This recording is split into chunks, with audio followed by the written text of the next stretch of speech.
You're listening to the Sustainable Angler Podcast. I'm your host, Rick Crawford.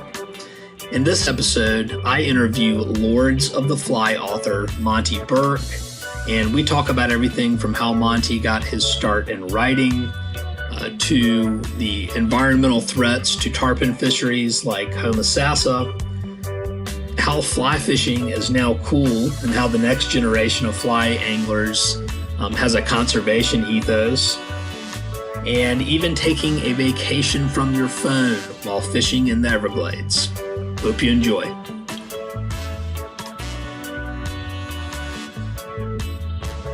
This episode of The Sustainable Angler is brought to you by Emerger Strategies, a sustainable business consultancy whose mission is to solve the climate crisis by helping your business go carbon neutral and zero waste. To learn more, visit emergerstrategies.com. This episode of The Sustainable Angler is also brought to you with support from Fish Gods, who recently launched a Kickstarter campaign. So, how often have you encountered trash along a stream while fishing? A discarded soda can or a plastic bottle? Maybe you wanted to pick up the trash, but had nowhere to put it, or you simply didn't want to worry about lugging pieces of garbage around while trying to wet a line. After a college research trip with Trout Unlimited, a pair of young anglers decided to make a difference in the watershed pollution crisis. Fish Gods was born from both passion and problem. The team designed a reusable bag to collect trash from our waterways, forests, and beaches that we all love to use for fishing and all other forms of recreation. The Clean Earth Bag was born. The Clean Earth Bag eliminates the single-use plastic alternatives. The bag is designed to endure the elements and easily connect to any anchor point, making it convenient to attach to your belt, pack, or waders. It is collapsible and lightweight, making it easy to pack away in almost any situation. Fish Gods just launched a Kickstarter campaign to help fund the Clean Earth Bag project. They're extremely close to reaching their goal, but need your support to help make their idea a reality. If their goal is reached, Fish Gods will have enough capital to produce the Clean Earth Bag using recycled materials and practice sustainable manufacturing methods, as well as low-impact shipping. To learn more about the mission or donate to the Kickstarter campaign, visit fishgods.co.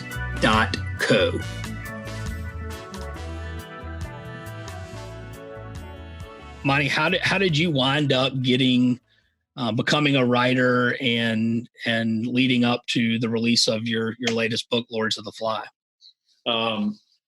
It was a sort of long and torturous journey. I actually I graduated from college, and I'm the oldest of three boys, and I felt like the sort of responsible thing for me to do would be to apply to business school and get into the corporate world and all that sort of stuff.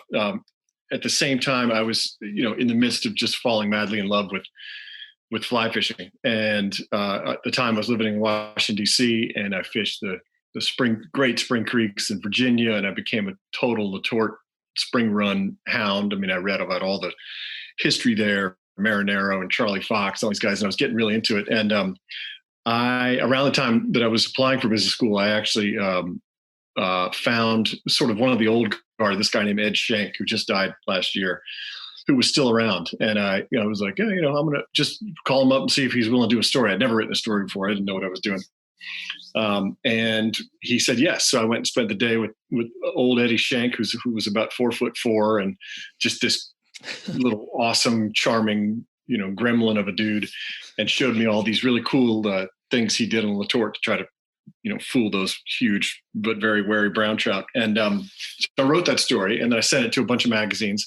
And this literally happened within a week, I swear. So I got into business school. And then literally 5 to 6 days later, I got a letter from the magazine Sporting Classics. I still have the letter. Actually, it's the editor there, Chuck Wexler, who's still there, said, I liked your story. We'd like to pay you $200. This was like, I'd written like a 3,000 word story. And I was like, hell yeah. So I made the imprudent financially speaking anyway, decision to not go to business school and to try to become a writer. And, just from that point on, I just sort of dove in. I got my first job I was basically a secretary at Sports Afield magazine, which is what got me to New York. They had an opening for someone to kind of answer phones a little bit, but, on the side, I wrote and edited and learned from all these really cool people who had been there. Sports Afield at the time was a hunting and fishing magazine. Now it's a big game magazine, but that was sort of my introduction to writing. And then I went and worked for Forbes for 15 years, which was a great education and, fact checking and reporting, especially. And kind of concurrent to that Forbes thing, I edited a book first on Atlantic salmon, and then I wrote a book about the chase for the world record largemouth bass, which was something that was interesting to me because I grew up down south and, had always heard the stories about George Perry's iconic fish. And then I detoured away from fishing and wrote about football coaches, which is my agent and various editors were very happy about. It's a slightly bigger audience. I say that tongue in cheek. It's a lot bigger audience, but I wrote a book called Fourth and Goal about the former CEO of TD Ameritrade who stepped away at the age of 59 to try to go fulfill his lifelong dream of becoming a college football coach. And I'll give away the ending. He actually gets a job at a college football program as a head coach, but this book's kind of about his journey to that spot. Wow. And then my next book after that was about Nick Saban, who was the football coach at University of Alabama. Yeah. Now, who is he? So that was super fun. That got a lot of attention. I'll never forget being in Nick didn't like it all that much. And I'll never forget being in getting a sandwich with my brother. And there was a big screen TV right above my head. And it was ESPN. And it was the ESPN folks talking about how much Nick Saban did not like the fact that someone had written his biography. And I literally kind of took my hat down a little bit, but that was a great experience. And then, I still just obviously never stopped loving fly fishing. In fact, I probably love it more now that I have 3 kids and can do it a little bit less. But, right. This idea, I did a magazine story on Steve Huff, the great guy he's down in the Everglades, but he was in the Keys before. And he and I became friends after I did that story, and I went down and fished with him subsequent years. This was the first year I missed in, I think, a decade fishing with him. But he would always mention this word, which of this town, which always sounded like a kind of enchanted, poetic word to me, which was Homosassa. And I knew that there's something had gone on in the late 70s and early 80s in Homosassa, but I wasn't really all up on it. And he told me about this magical time there in the late 70s and early 80s when, I think you could argue that all of the greatest fly fishermen at the time, along with the greatest guides, were all there at the same time for about 5 years or so, all in pursuit of the same goal, which was the breaking the world record on the fly for tarpon. And I thought that was just so interesting. This was maybe this kind of apex moment in fly fishing when you had people like Stu Apt and Lefty was there for a little while, Billy Pate, Ted Williams, Flip Pallett came in and out. Chico Fernandez came in and out. Steve Huff was there. Tom Evans was there. I mean, all these sort of names that I, had read about and knew about from the time I was 13 years old. And so that was intriguing. And then a couple of years after that story I did with Steve, I did a story on Andy Mill and went down and got another good lesson in tarpon lore or whatever. And I think it was early 2018. Andy, of course, knows, everything in tarpon history. He called me and he said, you got to tell this story about Homosassa. And I was like, okay. He's like, no, you have to tell this story on Homosassa, and I'm going to give you this phone number. Call this guy. And so I called the phone number, and it was Tom Evans, who kind of is the central.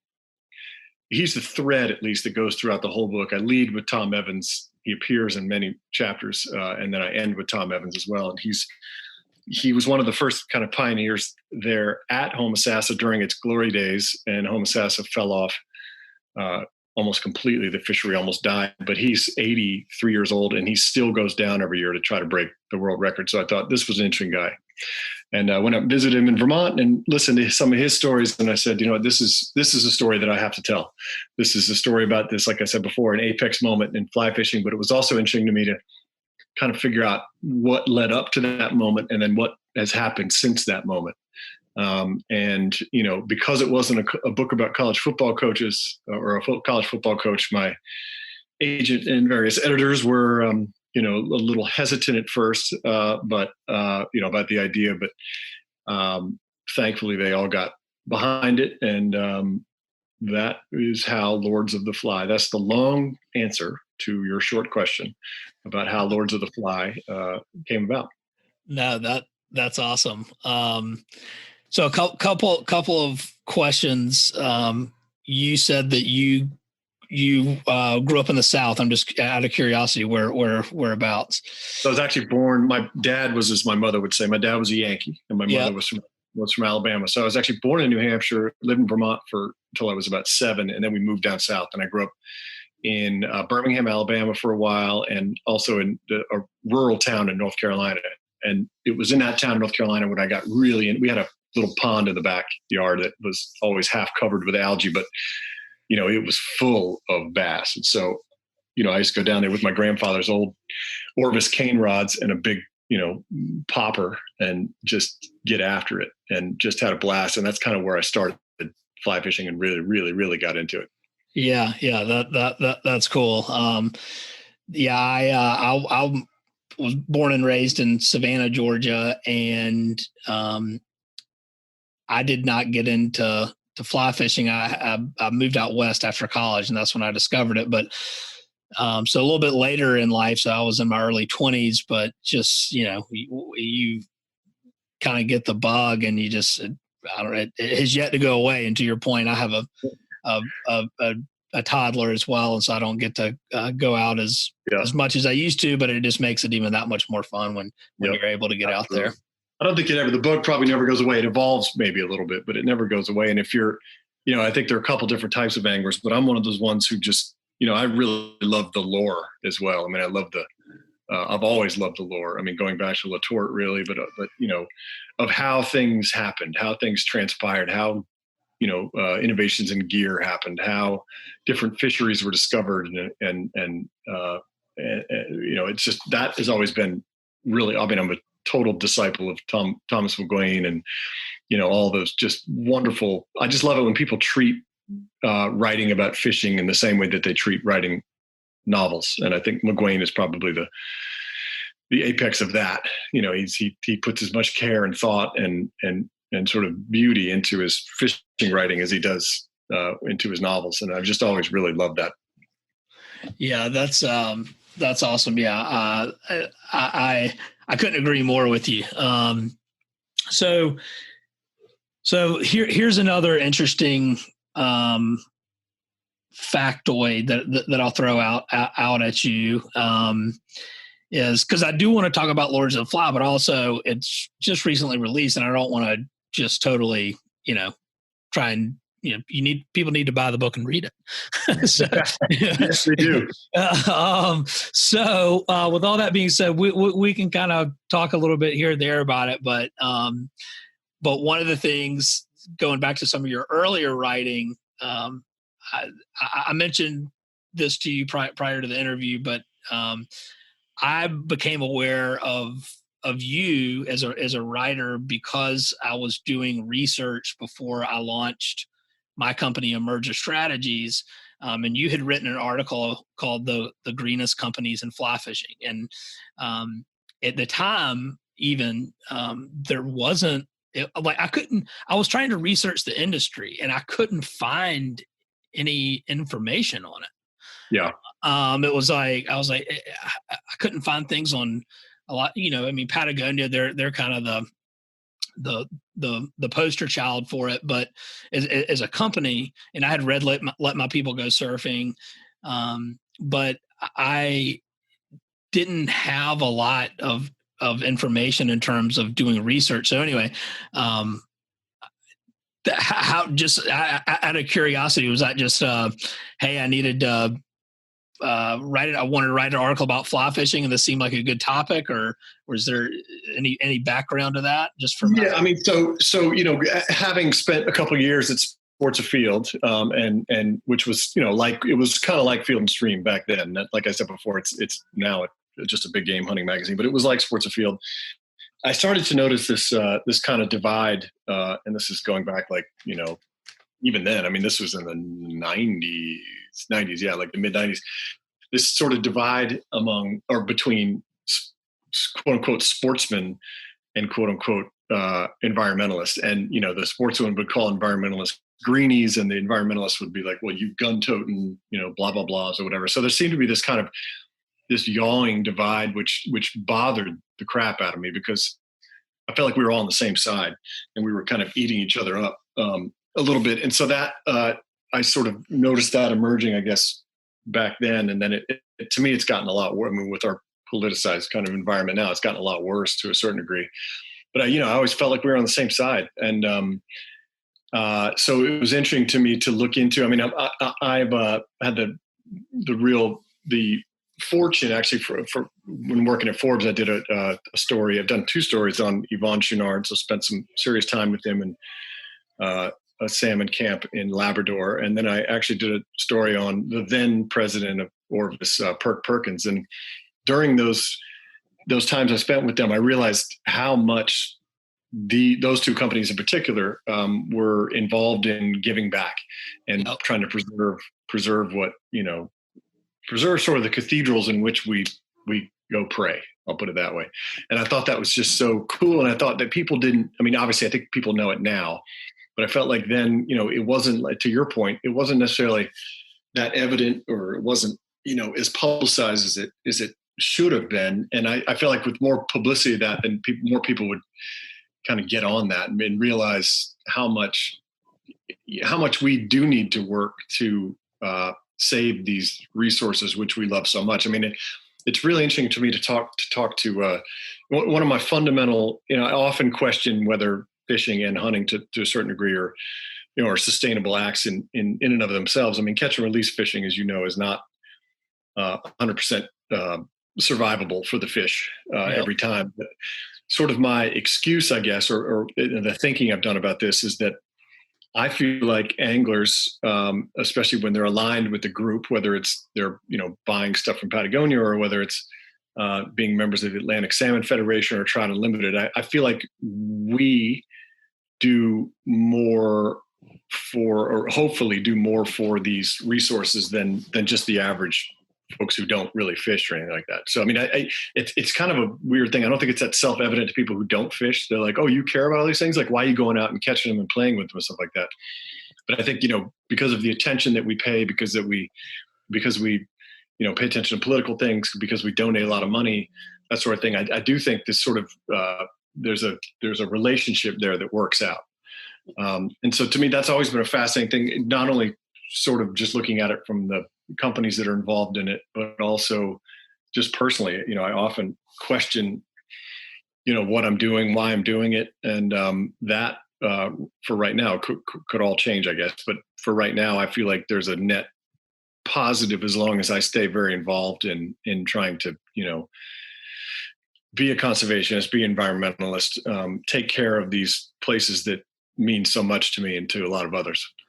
Well, yeah, and I think that's an excellent point, and I think as anglers, and hunters for that matter, feel the same way, and that this is the resource that the way that I try and at least personally, when I am hooked up with a fish, and it could be any fish, it could largemouth bass, a trout, a tarpon, anything, and in that moment, everything slows down and nothing else matters. And for me personally, those are the types of moments where I feel most alive. Yep. And so when that's something that I want to protect. And so I think that the sentiment's the same. And I also think that it's important for, if nobody fished or hunted, then these animals and these fish wouldn't have a voice, because people would be complacent and things would happen in the background to the environment that are impacting the animals and the fish that we love and want to protect. So now they have a voice behind them versus complacency and just say, oh, I don't know, put a mine there or do this or do that. I remember I did a story for Forbes once about, because there were these PETA protests about catch and release fishing, which is an ethical thing that we all should think about, I think. But I remember writing the story and thinking to myself, without those, they were throwing rocks or something like that at some anglers trout fishing, and I was like, without those anglers out there in the stream, there probably wouldn't be in there trout. There wouldn't be any trout in there for you guys to get your druthers up. Right. Right. And I also, I often think about, I don't know if this might be I can't find the original source on this, but Aldo Leopold supposedly uttered once, he said, "We protect what we love." And I've always, we anglers, we and hunters as well, like we love doing what we do. So we naturally want to protect it. And we are, like you just said, we are the voice for, without the Atlantic Salmon Federation, I don't think there'd be very few Atlantic salmon left in the world. Trout Unlimited, just the wetlands restoration and the headwater protections they do alone are just amazing. Ducks Unlimited too. They do incredible work with preserving wetlands. So, I do think that and again, this could change at some point, my thinking on this, but that's kind of how I get through the moral part of this whole deal. Yeah. I'm the same way. But I hope that it doesn't change. I hope I ever don't get to a point where I say, I don't think I am going to fish today. But no, I just talked to a guy who's been fishing. He's older than I am. He's in his 70s or early 80s, and he fishes pointless hooks. So, people do, it's kind of, and he was the most rabid. He's Atlantic salmon fisherman, tarpon fisherman. I think it's kind of interesting to see how some people do evolve. I don't think I'll ever get to that point. Yeah. Well, I've heard of that though too, where it's like, then it also comes down to, I think, as maybe you get older, where you're also kind of passing that information and knowledge down to the next generation. Cause there's definitely a progression, right? It's like, yeah. Oh, I've got to first for me, it was like just trying to figure out a little bit of entomology and catching some trout. And that process was super exciting and fun, kind of figuring that out. And then it became I was releasing all the trout, but, except for the occasional campfire trout. But then it was like a numbers game. I was like, well, how many can I get? And then it's like, well, now that I've sort of refined my skills, I want to catch the big wily brown. Yep. And then, and then now it's like, I'm just happy to have the time to get out there and cast a little bit. As they say, fly fishing takes place in very beautiful places. That is, I think there's an exception made there for some carp fishermen I know. But there is to me the difficulty is the point, right? It's fly fishing is more difficult. When I go out and fish in the surf here, there's all these guys with their hardware and they're catching more fish than I am. I've purposely made it a little more difficult because it's more fun to me. People, they're like, what are you doing with that thing? You could just chuck out a tin and catch a false albacore. But to me, it's just more fun to I don't know. The difficulty is the point. McGuane has a great line about that. He likens using the fly rod to the net in tennis. It's what makes the game a game. Right. Yeah, exactly. No, that's great. Well, we were kind of talking I'll touch on this so full disclosure, I have not finished Lords of the Fly. I'm in process. So another reason that I won't be asking too many questions because okay. I also don't want to know right some of it. But you did mention that the fishery in Homosassa declined. Yep. Is there a reason for that? There is. Yep. So first of all, you got to get to the last paragraph's my favorite bit of the whole book. So you got to promise me you get there, even if you have to skip ahead. Just get there. Don't skip ahead because you need the context before you get there. But So Homosassa was really interesting to me because it was this apex moment in fly fishing. It basically was, El Capitan, the equivalent of El Cap in the climbing world, or the equivalent of Yankee Stadium in baseball. It was the apex of the whole deal. for some reason, this subset of tarpon that were 20 to 50% bigger than any other tarpon, in North America, came to this one spot every May. And, it was just this amazing moment, starting in the late 70s. And then literally at some point in the mid to late 80s, it just fell off a cliff. And, part of that had to do with the publicity. I mean, there was one thing that was really interesting about researching this era is, how much publicity it received. I mean, the New York Times did a big feature story about it, about this record chase, about all these people being there. The Toronto Globe and Mail did a big piece. Sports Illustrated set down a writer, and he did like a 7-page piece on all this stuff. ABC did a special that they aired on Sunday afternoon. 3M did it, which owned Scientific Anglers at the time, did a movie about it, a 1-hour movie about it. So it had a lot of publicity, and that led, I think, a little bit to the problems there. I mean, all of a sudden you went from having like 7 boats on the water to having like 100. And tarpon, they don't love, I mean, a lot of people running electronic motors too, they don't love all that. Of course, they do tolerate it. If you go to the Keys, there are tons of boats there and they're still going by. So, so to me, I was like, okay, that can't be the full answer. Let's dive in a little bit more into this. So I researched, I did a lot of research actually on this one chapter because it was really fascinating to me. So the Homosassa is on what is known as the Springs coast of Florida. There are 4 huge spring-fed rivers that flow into Homosassa Bay, along with hundreds of other little mini springs that also go in there. And at some point, it was 1 billion gallons of fresh water a day going into the bay, and so that is like totally necessary to have the mangroves there, which is the rearing habitat for tarpon. It's also necessary because, just from an ecological sense, because the blue crabs, which were, need the fresh water for nutrients. And so I looked into sort of I called up people and they said, the freshwater flow is reduced by 50% or so since the 70s.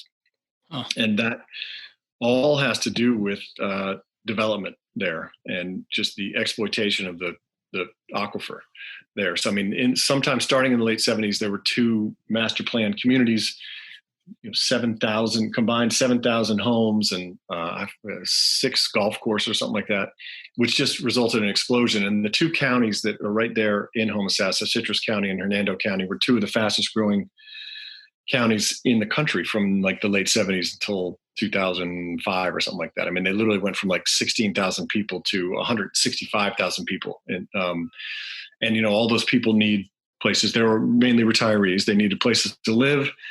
They wanted golf course to entertain themselves. And, basically what happened is a big straw went down into that aquifer and just started sucking up all that fresh water. So that with the freshwater flow decreased, the mangroves didn't do very well, but sort of more importantly, just to the big fish coming in, the crabs went away.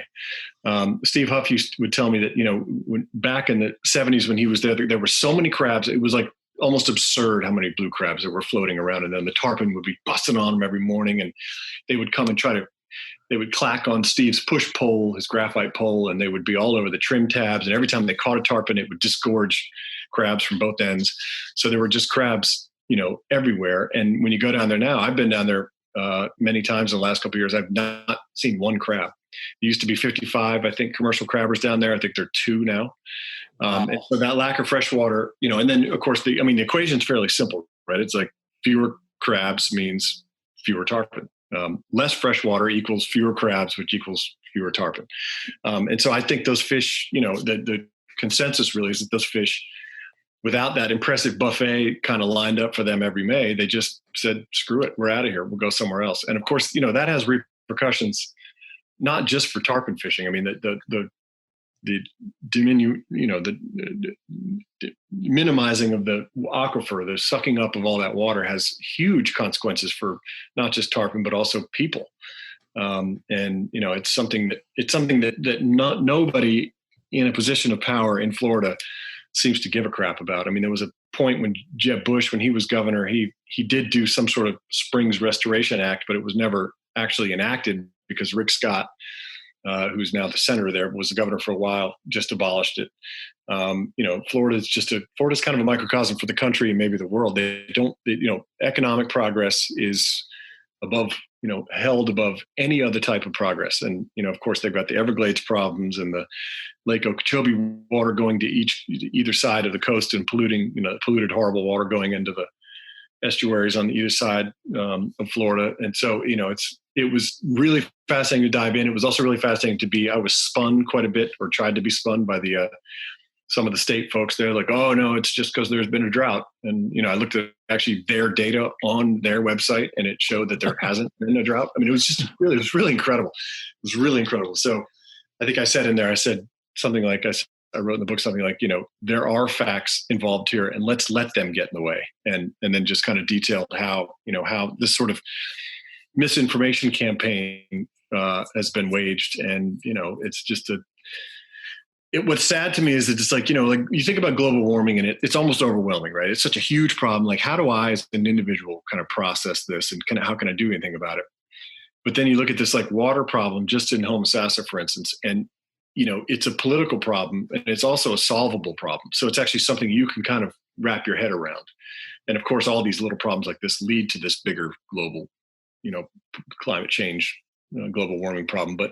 And to me, that's the most frustrating thing about it, is that we could actually solve this problem. We could actually we could not drink up all of that water in the aquifer if we wanted to, but there is right now no political will at all to do that.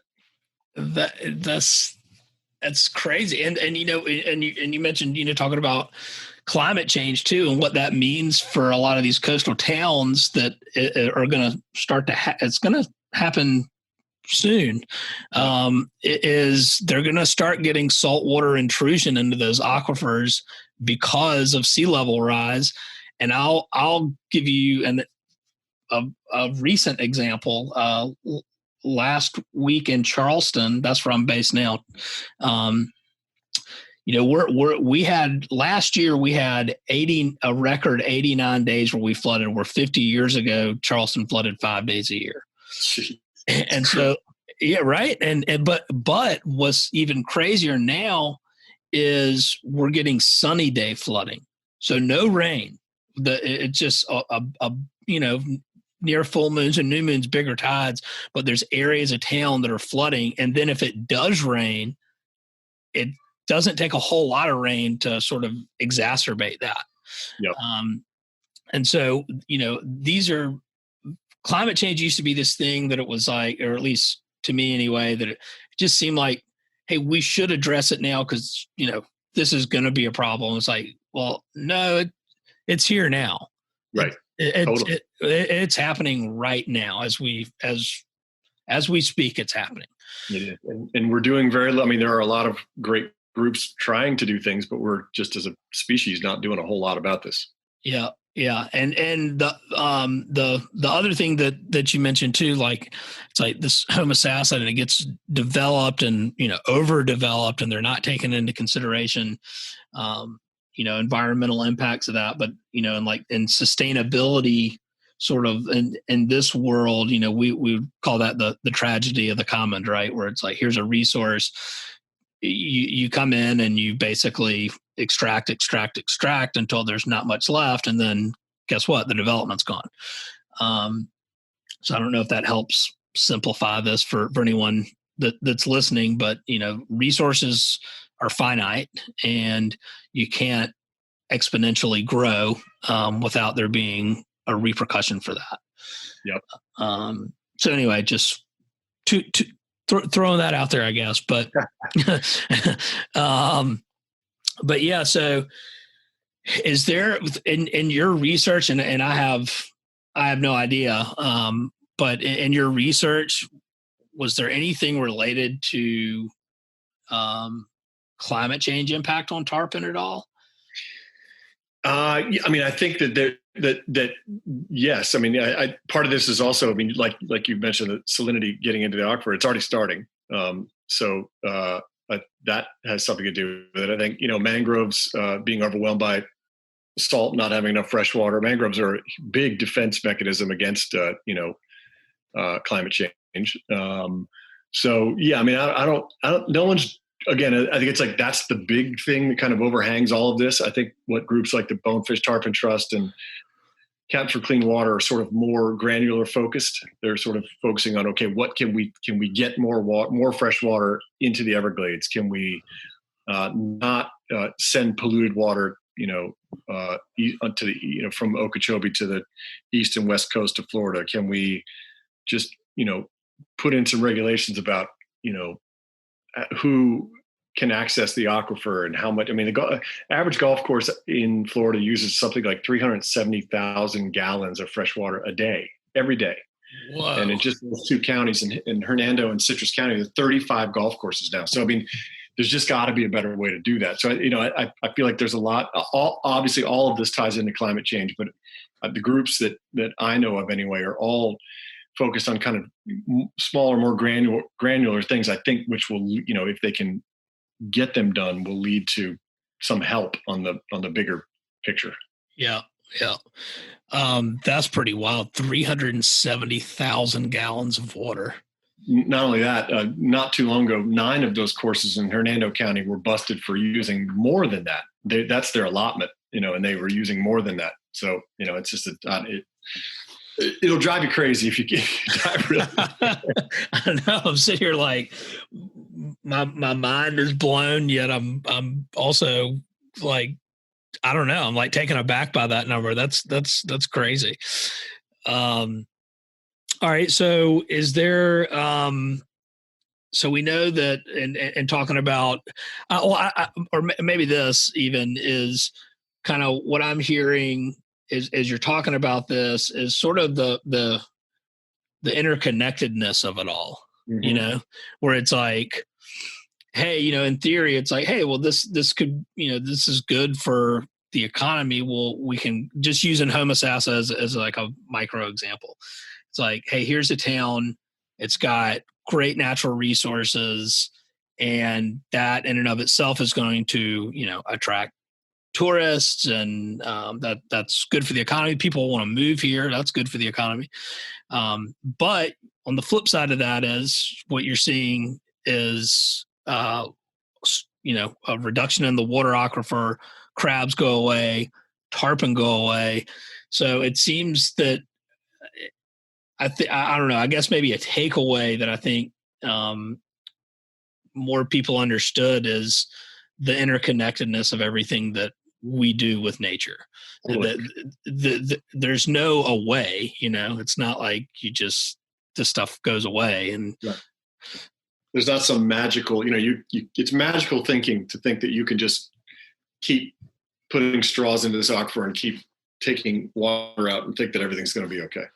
It's just not. And so, in the book, I sort of use what happened in Homosassa as kind of a microcosm for, what, again, like I said, like not only the state of Florida, but also the U.S. and really the world too. It's sort of how we just operate. And it's if you talk to some of the old timers who were there, it's like you can actually see the pain in their eyes when they talk about it. I mean, just literally like, this sort of Eden they had there for a number of years, and there was a fall from grace, put it in biblical terms, and there hasn't been a redemption, and it doesn't look like there's going to be one. I mean, that's the whole, I was a religion major in college, so I'm steeped in theology, but the whole promise of many religions, but also Christianity, is that there is a redemption. And there hasn't been one for Homosassa. It's been not good since the late 80s. Now that hasn't stopped some crazy dudes from going back, because you don't see there were, by a number of people told me in the late 70s, early 80s, there were 10,000 fish there sometimes, tarpon, slurping around, burbling, bubbling, happy. And now you go back in the years I've been there, go back and we see like 12 maybe on a good day. I mean, a good day is considered 12, and you maybe get a follow, or you maybe get one to bite. And they have days that are slightly better than that too, but that's sort of like a little false spring. I mean, people get all pumped up. Oh, it's going to go back to the way it was, but it just isn't. And in fact, this May, when you would think that, with less boat traffic, with the COVID stuff like that, you would think that it would have been a banner year. It was one of the worst years. There's one of these record hunters that I wrote about went there for the entire month of May and didn't get a bite. Whoa. Spent days and days and days just looking out, waiting for them to come, looking out over an empty sea, just staring out. And so then that's the norm now. That's not the that's not an outlier. So it's, yeah, so it's pretty crazy. Yeah, that's pretty grim. Is well, you also mentioned earlier about the what was it about the world record largemouth bass, Sowbelly. Sowbelly. Yep.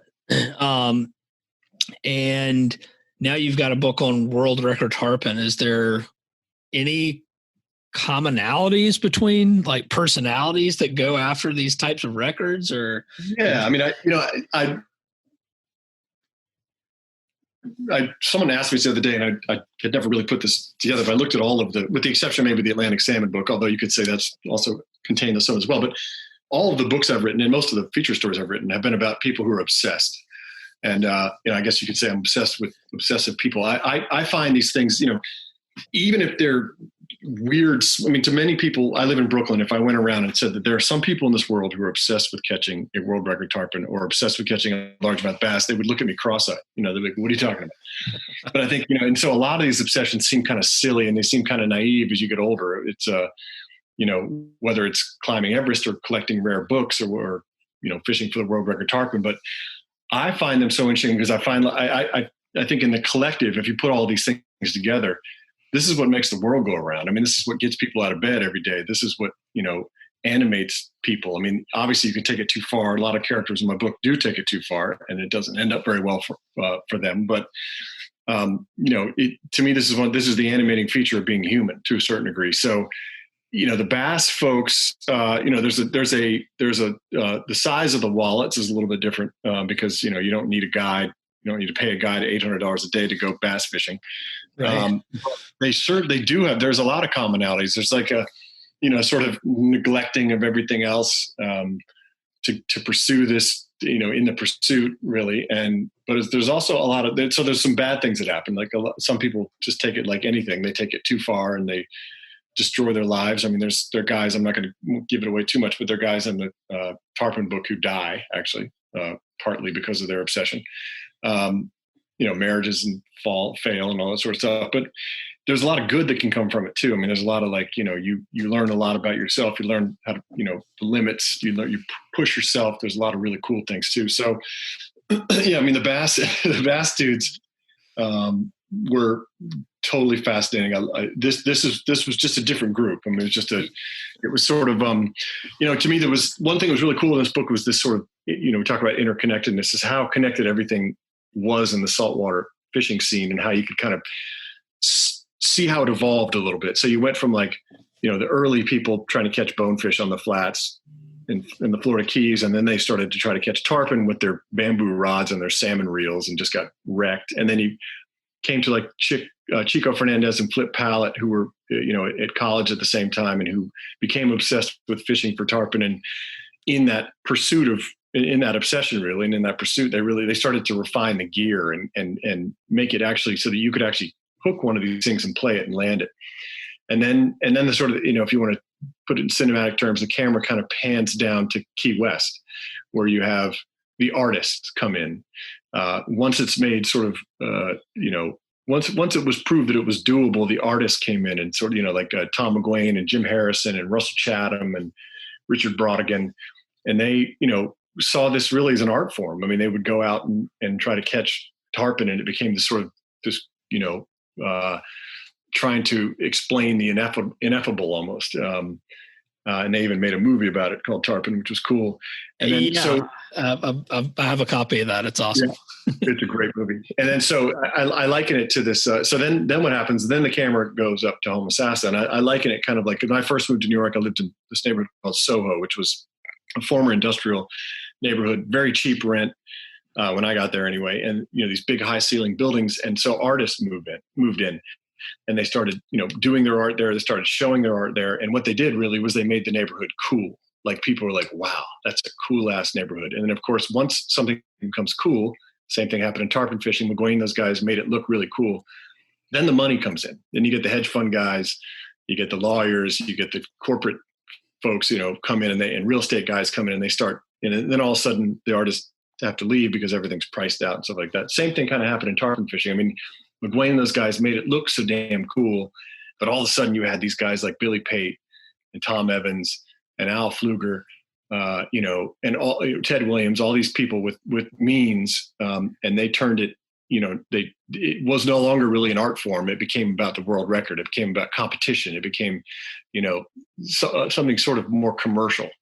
And so, that was just fascinating to me to see sort of that thread that kind of went through the narrative kind of moved and how it shifted to get to Homosassa, to get to that point. Yeah, no, that's super fascinating. You know what it kind of reminds me of, and maybe this is like I don't know, maybe this is a generalization, but it almost seems like that was happening in like other outdoor sports during the same time. Like you talk about like Yvon Chouinard and climbing, like refining equipment, and then all of a sudden it becomes a business, and then it becomes a thing that's commercialized. And then anyway, that's just off the top of my head. Yep. When you were talking, that I was like, guys, kind of I guess maybe that was the golden age of a lot of sports that we participate in today, whether it's surfing, fly fishing, climbing, whatever it may be.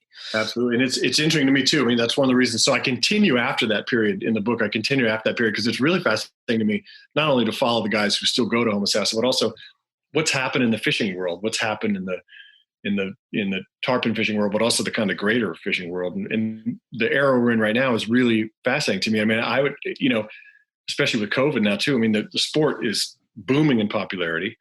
There's a whole new generation coming in. I'm kind of caught in between. I'm in my 40s, so I'm kind of in between the old. I kind of understand the old dudes, and I kind of understand. I think I understand the young dudes too. I don't post my grip and grins on Instagram yet, but there's time, I guess. But I mean, it's just very interesting to see. There's a whole new generation coming up, and the sport is cool now. Like it's like, I don't know about you, but like 10 years ago, we were all wearing like boxy, weird fishing shirts with big pockets in the front. Now everybody's wearing like, basically like Under Armour stuff, really tight fitting. Like but it also has this like, it's got this kind of like craft beer, weed smoking, a little like skateboardy culture as well. It does. We think the boom that they always talk about in fly fishing was after the movie, right? After A River Runs Through It, Robert Redford did that movie with Brad Pitt starring in it, of course. And that was kind of like this big boom, but there's been this huge aftershock. It's almost like the children of the people who got into it then have now the sport is on their shoulders to a certain degree. And, they've made it cool. There are more women involved. There are more people of color involved. There are more people are fishing for carp. Like there's all sorts of different things going on. And it's just, I don't know, it's fascinating to me to see this transformation. And part of that had to do with, as we go back talking about Chouinard and climbing and stuff like that, part of it had to do with these early icons and how McGuane made it look cool, how, these guys, even in Homosassa and their competition and all the sort of innovations that came from that. And on this, there were reels made there that actually, the T-bore reel kind of came from that, right? I mean, Billy Pate needed a better reel. Able reels came from that era.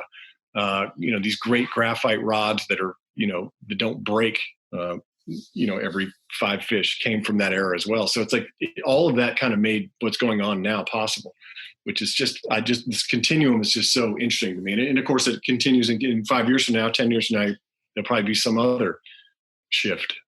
Yep. That's fascinating to me as well. But so back to what you're saying, I mean, just about the whole evolution and where it's going to go, and kind of a little bit of what we were talking about earlier is sort of the, when you more angler, do more anglers mean more conservationists, and I hope that's the case. Is this sort of this boom, because I'm hearing the same thing from everyone. I mean, it's like fishing license sales are through the roof, and you can't, few folks I know that own fly shops, I mean, they're like, we can't keep fly rods in stock. And which is a good problem to have. The question is, where do you go with it? I'm sure some of these people who are just getting into it now are going to wind up being the innovators of something, but also hopefully that they understand and respect the history, but also more importantly, the fish. Yeah, I mean, the burden is on us to a certain degree now. I mean, when I say us, I mean people who have been doing this for a while. It's about handing down ethics and morals and best practices and all that sort of stuff, and also urging them to do better than we did. I mean, there's a really poignant moment in my book, I thought anyway, but Flip Pallett is talking about how he says, my generation didn't do a good enough job teaching the next generation about how important, these resources are. And so, when I heard Flip say that, I thought to myself, well, maybe it's up to my generation to do a better job with that. And I do think, there is a conservation ethic, there is that I think is pretty strong. There is, do people, Instagram too much and try to rip lips and all that sort of stuff? Probably, but I do think there's a stronger conservation ethic with this younger group than there's been in a long while, which is great. Yeah, but I would agree. I think that they understand. I think, and it probably has to do with them being educated more on things like climate change coming up. That what we're facing at a global scale. They're going to be the ones that are going to have to deal with it more so than. I'm 38, so our generation, I guess, but yeah, so that's interesting. Well, to shift gears just a little bit, I kind of want to talk a little bit about what you like to fish for, and what got you.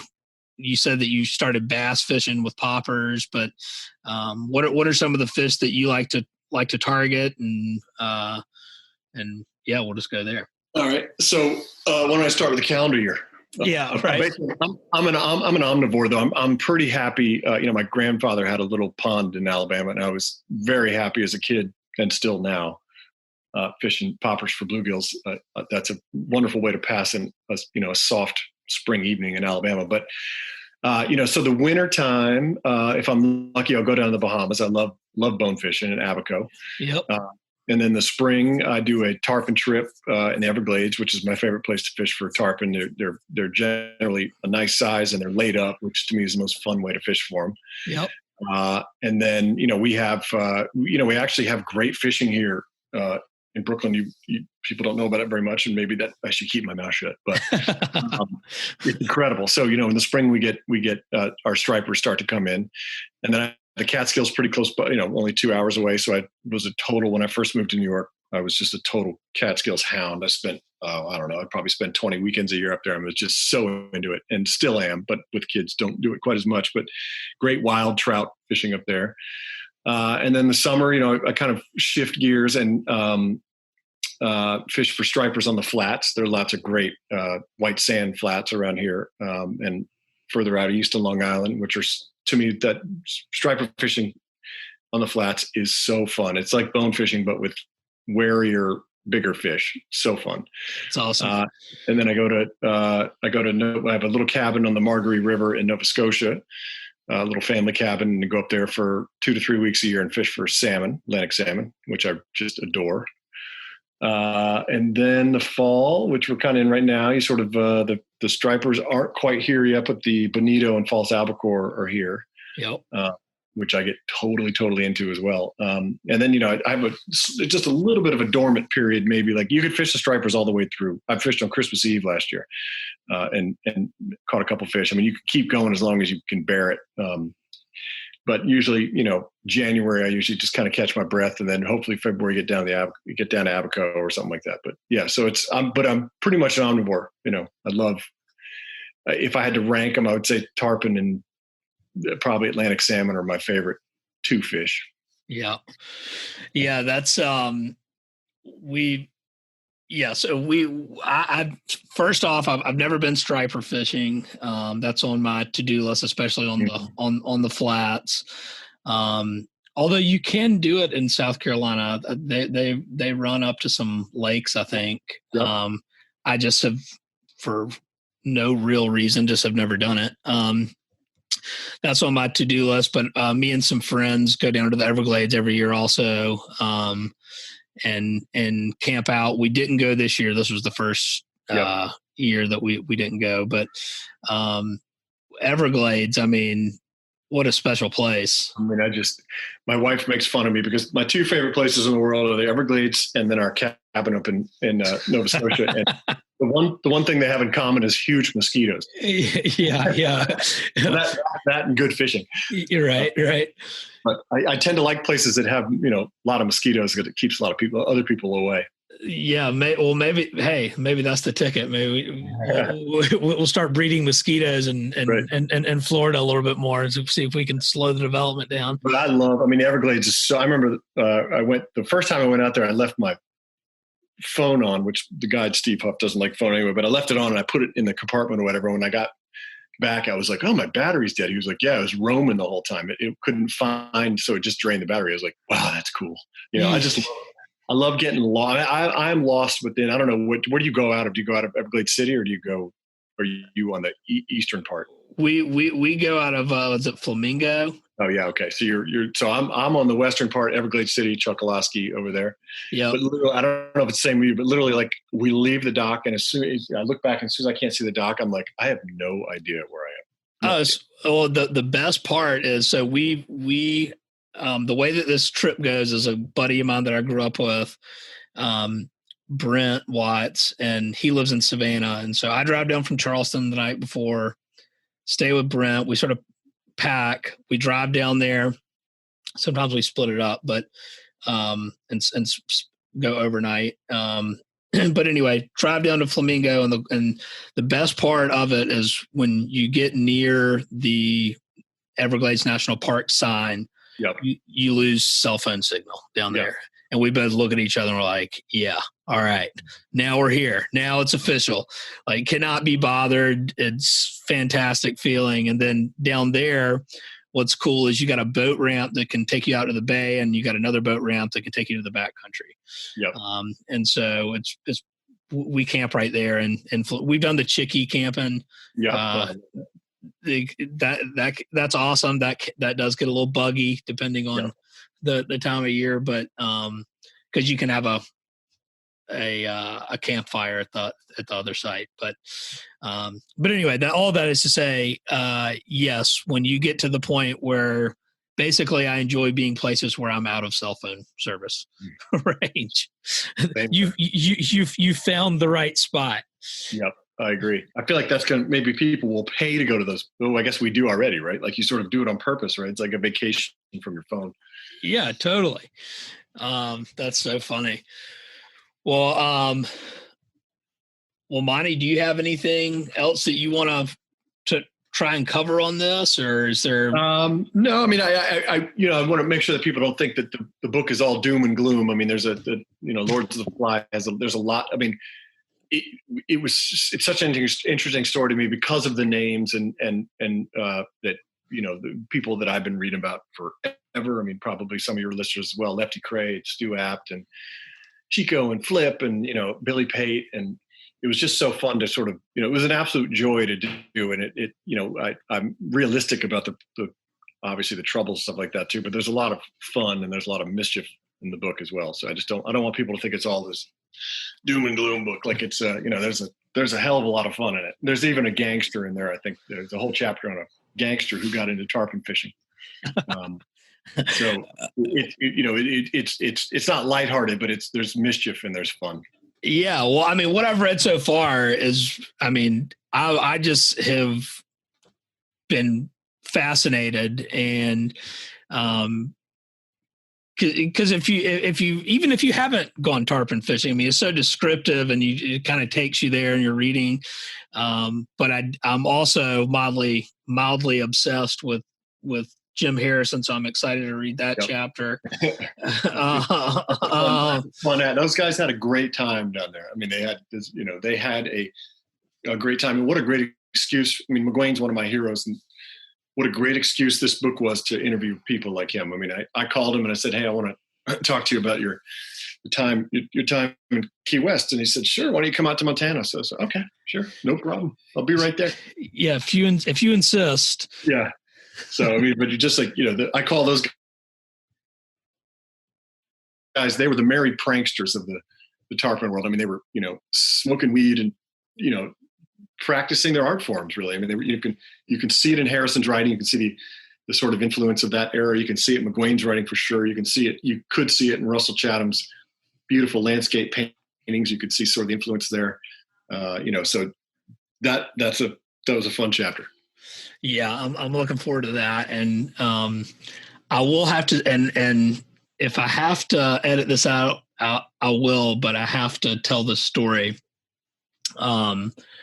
Because I think it was just even in the introduction, but about Steve Huff catching the record tarpon while was it Tom Evans while he was basically taking a dump. Yeah.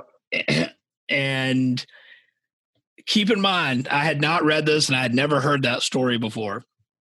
And a couple of weeks ago, I was in a redfish tournament in Savannah, the Savannah Fly Invitational. And now we're not going for world records, but it is your two biggest redfish. It's a 2-day tournament. So the two biggest fish per boat, most inches, and that's who wins first, second, third. Right. And so my buddy and I are fishing in that, and we thought we were in the running, and which was surprising. I mean, we didn't expect to be, but we caught a nice 31-inch redfish and then a 25.5-inch redfish. So that put us at 56.5 inches. And we knew that another boat had caught 230, so we knew we weren't going to win first, but we felt pretty good about a top 3 finish. Well, some friends of ours, William and Steven, I'll keep their last names out of this in case they don't want this known, but they're fishing the second day. And the second day the conditions were terrible. It was like blowing 20 miles an hour. It's just not good for trying to catch a tail and redfish. And my buddy Steven, he sharts, and he goes, but we got to go back. Like, I gotta take care of this. Like, this is not good. Well, my buddy William's like, here, there's some roll of toilet paper in there. Just take care of yourself. We're not going back. Well, as he's saying this, and the day before they had caught a 26 and I think a 25-inch fish. So we're beating them. As he's saying this, and Steven has his pants around the ankles, he goes, I swear to God, there's like 10 bull reds on that point busting bait. Mm-hmm. And they cast to it and catch a 31-inch and beat us by half of an inch. That's awesome. When I was reading that, I was like, we weren't going for a world record. And neither one of us were guides, but that's pretty hilarious. Maybe there's a book about a collection of people pooping on boats and fish caught while that happens. I had a guy email me. There's a later on chapter about a guide who ties tarpon flies out of his girlfriend's pubic hair. And he said, "Shut up." A guy texted me and said, that might have been a little over the top. Like I'm glad I had my dinner a couple hours earlier or whatever. And I was like, dude, I let off the book with a guy taking a dump off the back of the boat. I mean, come on, you were prepared for this. That's awesome. I would, from what I've read so far of Lords of the Fly, it's been amazing. I cannot wait to finish it. I'm probably gonna put some time into that this weekend and hopefully wrap that up, because now I can't wait to finish the rest. But yeah, anyone out there, where can they purchase Lords of the Fly, Monty? So, it's been kind of an odd journey. The good news is, for me anyway, is that it's sold out in the first 3 days. That was great. No way. Bad news is that they've had a hard time getting it back into, because of COVID restrictions, stuff like that, getting the reprint. They have a reprint. They just had a hard time getting it back on. So, one way is to go to, you can go to SimonandSchuster.com and actually buy it straight from them, which is probably that's the quickest way to get it these days. Amazon is restocked, but they're not fully restocked yet. So they're, you have to wait till October or something like that. But there are ways if you hunt around, you can certainly find it. But there's been a little bit of a 2-week period here where we've had a hard time getting books to market, but hopefully we'll be able.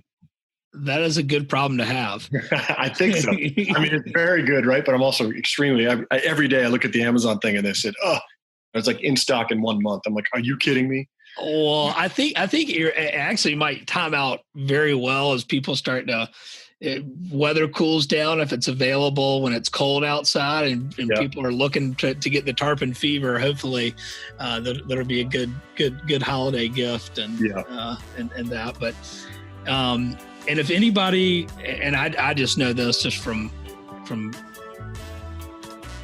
reading some of your work, but if anyone wants to read any of your additional stories or learn more about your books, they can just go to monteburke.com, right? That's right. Yep. It's with an E. It's Monte with an E, not a Y. Yeah. Messes that up. MonteBurke.com. Cool. Well, Monte, thanks so much for your time. Thanks for listening to The Sustainable Angler, and special thanks to Monte Burke for carving some time out for me today.